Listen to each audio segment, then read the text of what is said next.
C'est assez dramatique, quoi, parce que de 2,5 millions d'intérimaires qui travaillaient avant la crise, avant mars 2020, on s'est retrouvé aujourd'hui à peu près à 1 million, quoi, c'est-à-dire 1,5 million, quoi, 1,5 million d'intérimaires qui bossent, quoi. C'est-à-dire qu'il y a 1 million d'intérimaires qui, depuis mars, ont été virés des boîtes, quoi. Et l'impact le plus important, ça a été les premiers mois. Les premiers mois, avec le premier confinement, avec un certain nombre de secteurs qui ont arrêté, d'autres qui sont passés au ralenti, et dans beaucoup d'entreprises, ils ont viré les intérimaires en premier, évidemment, quoi, hein. Alors, il y a eu des situations diverses et variées, quoi. Il y a eu les secteurs stratégiques, tels que la logistique, le transport, l'agroalimentaire, la grande distribution. Là, il y a eu des appels à des renforts de la part des entreprises, des forts recrutements d'intérimaires, de salariés intérimaires dans ces secteurs-là. À la Poste également. Parce que, bien entendu, ce qui s'est passé, c'est que, comme les boutiques étaient fermées un peu partout, donc il y avait beaucoup de commandes en ligne, donc il y avait aussi beaucoup de colis qui circulaient. Et dans la logistique, l'explosion de l'intérim a été très très importante, comme dans l'agroalimentaire également, et aussi dans le secteur pharmaceutique. Après, dans d'autres secteurs comme l'industrie, les intérimaires qui se retrouvaient, qui travaillaient déjà, qui étaient en mission avec des contrats courts. Alors, il faut savoir que dans l'intérim, dans un certain nombre de secteurs, c'est surtout des contrats à la semaine, voire des contrats à la journée. Donc, la précarité, c'est une précarité extrême. L'épée de Damoclès sur la tête en permanence sur l'intérimaire. Il ne sait même pas si son contrat va être renouvelé quand il arrive à la fin de la semaine, vendredi, à la dernière minute, on leur dit tu reviens lundi ou alors tu dégages. Voilà, c'est comme ça que ça se passe généralement. Ça, notamment dans la logistique. Un secteur que j'ai oublié aussi qui a été très impacté, c'est l'aéroportuaire. Et dans l'aéroportuaire, en particulier sur la plateforme de Roissy et sur Orly, il faut savoir que les intérimaires sont très très présents dans la sous-traitance des grands aéroports. Et là, il y a eu une chute phénoménale la casse des emplois intérimaires, parce que justement, ils étaient avec des contrats à la semaine, à la journée, ils n'ont pas été payés, enfin voilà, le contrat arrive à terme, tu dégages, quoi. Donc c'est des salariés qui basculent dans le chômage, sans moyens pour subsister, parce qu'en plus, avec la réforme de l'assurance chômage de 2019, ça a eu un impact encore plus fort, quoi. Donc après, le gouvernement a pris des mesures, etc. Mais parce que la CGT a mis la pression, quoi. Hein, mais sinon, et on se retrouve avec deux types de salariés intérimaires, ceux qui ont les contrats courts et ceux qui ont des contrats longs. Alors ceux qui ont des contrats courts, voilà, la situation dramatique du jour au lendemain, plus rien. Ceux qui ont des contrats longs, notamment dans l'industrie automobile, dans la construction navale, dans l'aéronautique, pour citer quelques exemples, eux,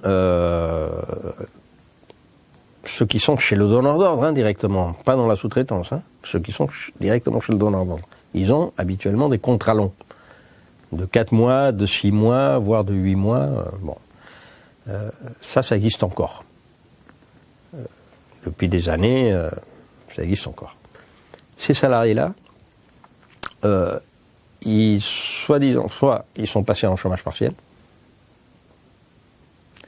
soit ils ont été contactés par les agences d'intérim pour leur dire écoutez, on vous change le contrat, on vous modifie le contrat, on fait un avenant au contrat, au lieu d'aller jusqu'au mois de jusqu'au mois de septembre 2020 par exemple, on vous arrête le contrat avant parce que l'entreprise ne peut pas vous employer, etc. Donc il y a eu des situations comme ça,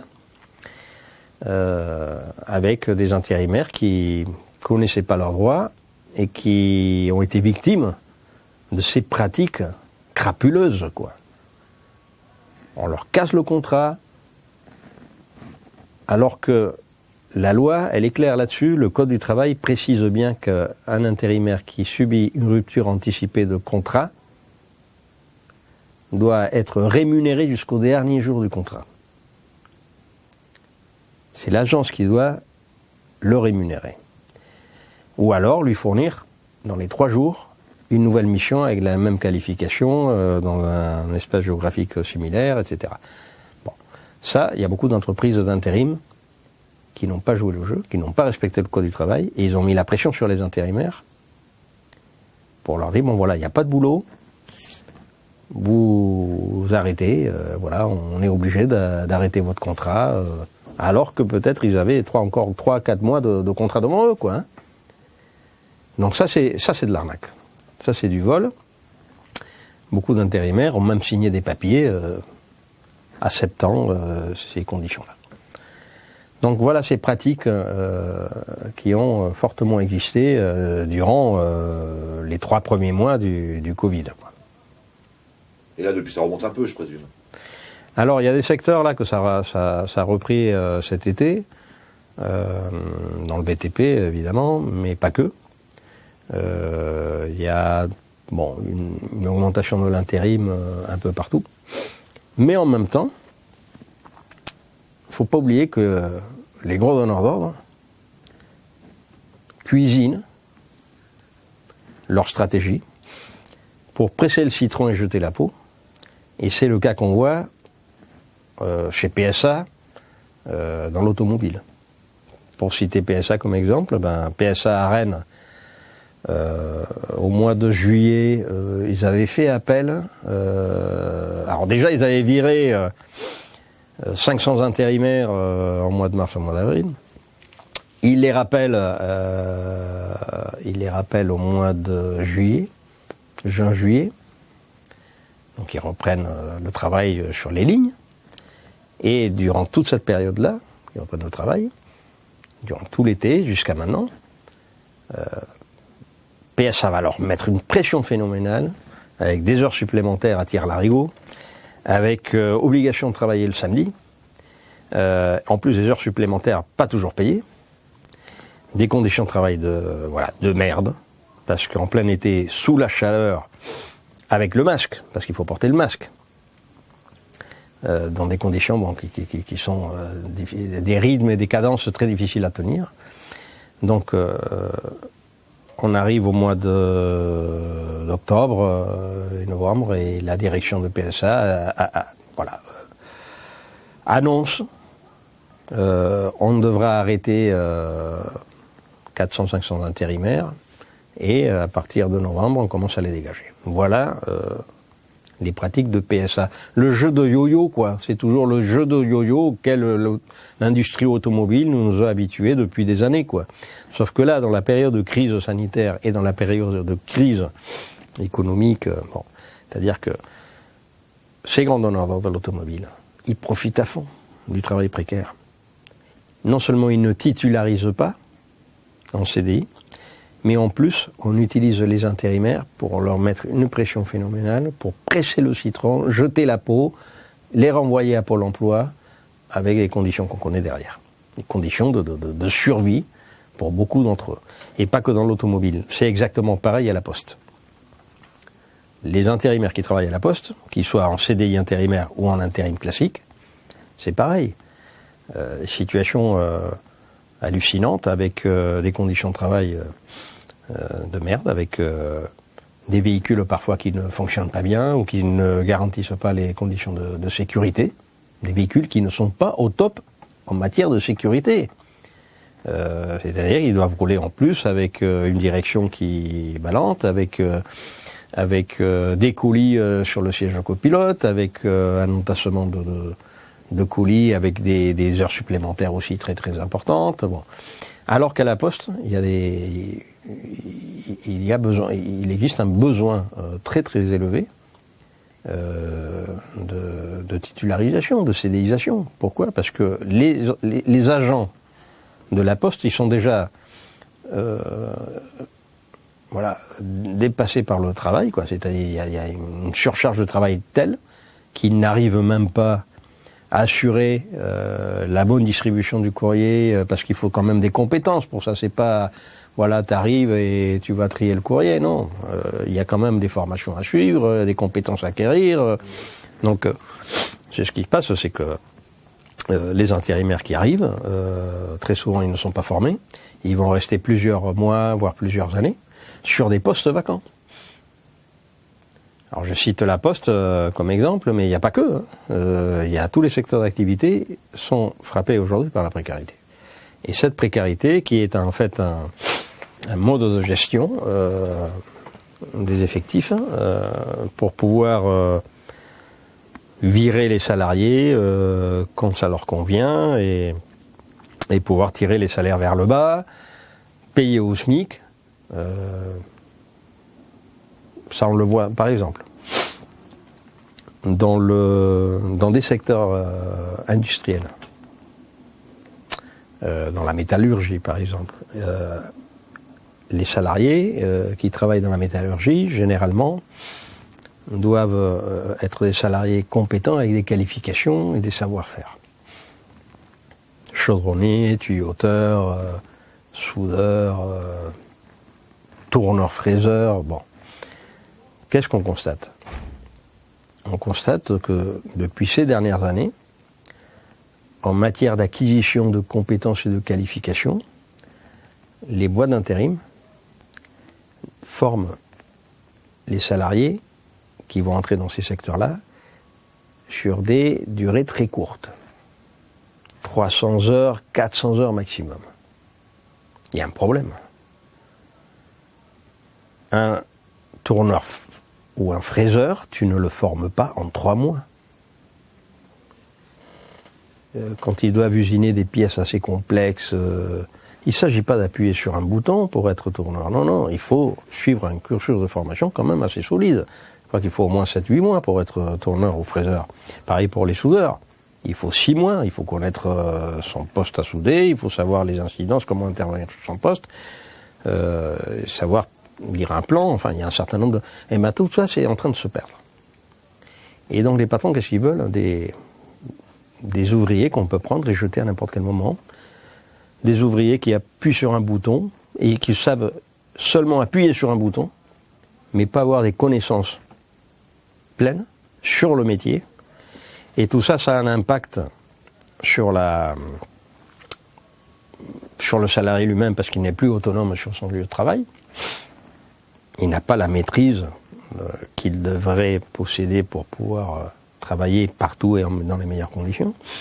Et en plus, ça a un impact aussi sur la qualité du produit, hein, parce que un salarié qui n'est pas bien formé, c'est un salarié qu'on peut jeter à n'importe quel moment, quoi, voilà. Donc il y a une volonté du patronat de maintenir les intérimaires et les travailleurs précaires dans ces conditions-là. C'est-à-dire, surtout, on ne les forme pas sur des formations qualifiantes de longue durée, on les forme pour l'employabilité de courte durée, et pouvoir disposer ainsi un volet de main-d'œuvre corvéable à merci, jetable à n'importe quel moment, et qui tourne. Et l'intérim, c'est le bon moyen. L'intérim, c'est un des bons moyens, mais pas que le seul. Mais ce n'est pas le seul. Parce que, si on prend par exemple les contrats précaires, il n'y a pas que l'intérim. Hein. Les contrats précaires, tu as l'intérim, tu as le CDD, tu as le contrat de fin de chantier. Attention avec celui-là. Et tu as aussi les groupements d'employeurs. Il faut tourner des salariés dans un groupement d'employeurs dans des conditions, aura des pâquerettes avec des conventions collectives la plus basse, enfin ou la moins disante, quoi. Donc voilà la précarité aujourd'hui, grosso modo. Hein, plus le travailleur soi-disant indépendant, qui n'est pas dépendant du tout, hein, et qu'il est en fait... qui n'est plus salarié, mais... Ouais. Voilà, c'est les faux travailleurs indépendants qui après se trouvent convoqués par le fisc parce qu'ils ont bouffé la baraque. Bon. Hein. Donc, alors faut savoir que dans l'intérim, nous avons des garanties collectives. Un socle de droits, des droits portables qui ont été acquis de haute lutte. Dans les années, début des années 80, les intérimaires, ils étaient moins nombreux qu'aujourd'hui, c'est vrai. Mais c'était une population qui était très active, très consciente de la situation qu'elle vivait, mais aussi très combative. La différence d'aujourd'hui. À l'époque, le niveau de conscience et le niveau de combativité étaient très élevés chez les intérimaires. C'était une époque 81, 82, 83, c'était les années... alors bon, c'était le PS Mitterrand qui arrive au pouvoir. Il légalise l'intérim, avec toutes les conséquences qu'il y a derrière. Et les intérimaires, sont confrontés à une multiplication, une apparition de boîtes d'intérim, une myriade de boîtes d'intérim qui a sur tout le territoire national, et avec des conditions de travail et des situations très très très difficiles, parce que c'était une époque où les accidents mortels se comptaient par centaines. Et je n'exagère pas. Il y avait beaucoup d'accidents de travail graves et d'accidents mortels sans couverture. Il n'y avait rien, l'intérimaire, il n'avait rien. L'intérimaire n'avait pas accès à la formation professionnelle. L'intérimaire n'avait pas l'accès au droit syndical.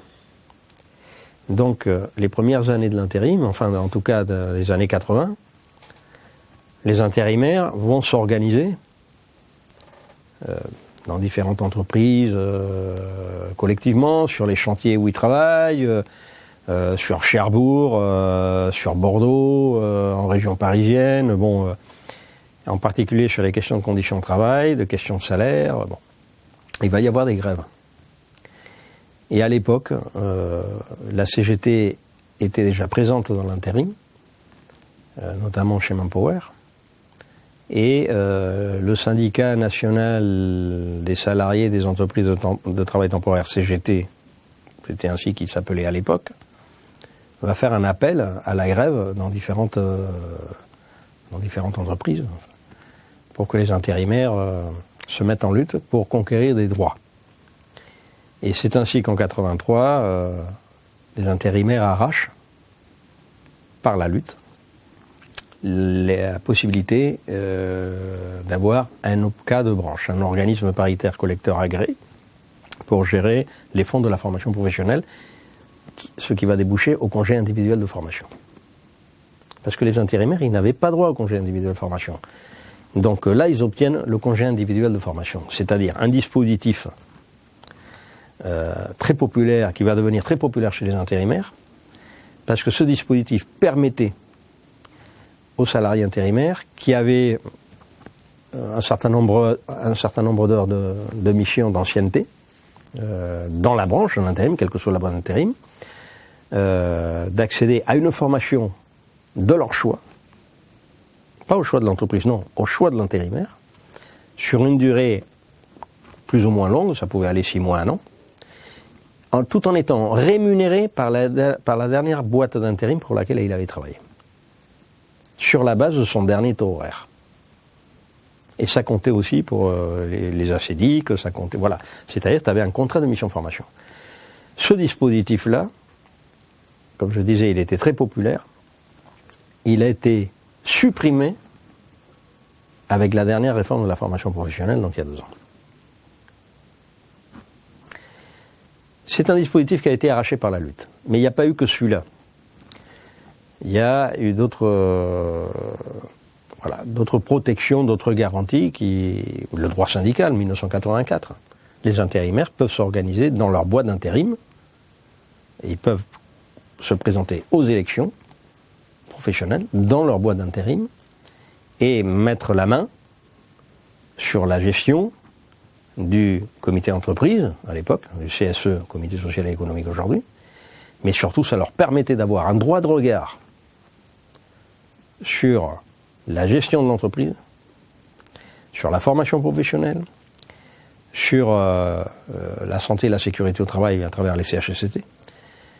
Alors qu'à l'époque, dans les années 80, ça c'était entre les mains des permanents des agences. Donc à partir du moment que la CGT intérim est présente dans ces sociétés d'intérim, chez Adecco, chez Manpower, chez Synergie, chez Star People, chez Crit, chez Proman, les intérimaires peuvent voter aux élections. C'est ce qui a permis dans un certain nombre de boîtes chez Manpower ou chez Adecco d'être majoritaire. Chez Star People, on a fait 69% en 2019, janvier 2019. La CGT a obtenu 69% au premier collège. On est devenu le syndicat majoritaire chez Star People. Et dans d'autres sociétés intérim aussi. C'est-à-dire que le rapport de force, on le construit non seulement dans l'entreprise utilisatrice où on travaille, où on est en mission, et il faut le faire, à mon avis, à notre avis, avec les collègues embauchés, pour obtenir en premier lieu l'embauche en CDI. C'est un de nos axes de lutte.